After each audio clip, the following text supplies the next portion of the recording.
Ein HaBesor is a small farming community just 4 miles from Gaza. As Hamas terrorists invaded on October 7th, this village became an unlikely stronghold of resistance. We realized for the first second that this is something different. We took the kids to the shelter, and then the chief of security sent us a text message, go to the fence, to the gate to defend our people, they're invading to Israel. Pretty much every single kibbutz and small village around Israel has one of these big yellow security gates at the entrance, and most of the time they stay open, but the Hamas terrorists took advantage of that fact on October 7th by bringing jamming devices that wouldn't let people close those gates. And a split-second decision on the part of the guard at Ein HaBesor probably saved hundreds of lives. As the attack unfolded, villagers found themselves drastically outgunned. My brother was the only one with the rifle that time in the front gate when they came. They came with a pickup full of terrorists and motorcycles, and they came fully armed. It wasn't just a terror attack, there was a military operation. So as you can see there, the gate was closed, and my brother were like hiding behind this heavy piece of metal. And there were like snipers and machine guns, and everything was trying to hit him.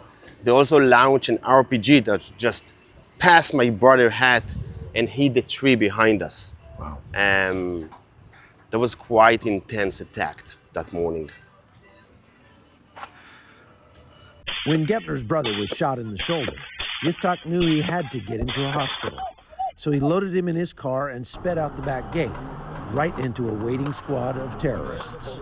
We saw the ambush of 2 pickups and several motorcycles with a bunch, about 30 terrorists, that start massive shooting on the car. My brother was hit for the second time in his hip and in his belly, several bullets. All the windows was exploding. I managed to drive in reverse. We managed to escape. Remarkably, no one from Ein HaBesor was killed or kidnapped that day. The village's preparedness played a crucial role in their defense. But we went out, all of us. All of us went out, and what actually saved us? Yoav is the head of the security here in the village. He is? Yeah. And we being, a few months before October 7th, there was a lot of car stealing here in the village. Nothing terror, but car stealing. And Who stole them? Palestinians? No, not Palestinians, but people that we're not 100% sure, so I don't want to say, but... Wow. I didn't know there was that kind of crime in Israel. So we decided that we're going to take care of our security, no matter what. So instead of having like 12 people in the squad team, we enlarged to be 70 people that's ready to react. And there is a car stealing, we all, who is available, going there right away. And when the chief of security sent us a text message, they're invading, go out, we already had a group of 70 people that went out without even asking any question. And when they came in the first time and they saw many of us all over, they realized we are prepared. So they basically gave up and went to a different place. Wow. Why isn't everyone in the village armed? This is what I don't get. It's a wonderful question. Unfortunately, the Ministry of Defense decided they took many of a rifle back then before October 7th because he was afraid from armies, from weapon stalling. Oh. So they say it's more safe that we're gonna keep your weapon, but we need that here. Now it's a different story. Now we have enough rifle, enough handguns, anything we need to independently defend ourselves if there will be a situation like that. I wouldn't imagine that you would go back to the way it was before. And this reflects the entire resiliency. Like our squad team, are much larger, with much more equipment and whatever we need. This is just a reflection of everything will be the same. We will have a much better education system, much better financial system here, the sport complex, the community, gardening, playground, whatever we need to have a better life. And this just shows we are here to stay. Now, months later, the village is rebuilding and growing stronger. So since October 7th, you what? So we are in a process of fundraising to take care for all our either security needs, but also the community needs, to increase the level of resiliency.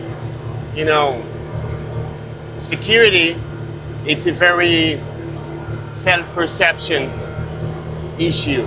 And now, we are September 1st, this is the beginning of the school year, there are about 85% of the people that came back. This resilience isn't just about security. It's about building a thriving community in the face of adversity. We are opening a new sports center here in the Moshav. This is a tomato field. It's actually one of the greenhouse that one of our injured a guy got rescued here and got treated. And those are cherry tomatoes planted just a few weeks ago. It takes about 60 days for this plant to become, to produce the cherry tomatoes, and we can start pick them up. The owner of this field went out early that morning with the axe in his hand.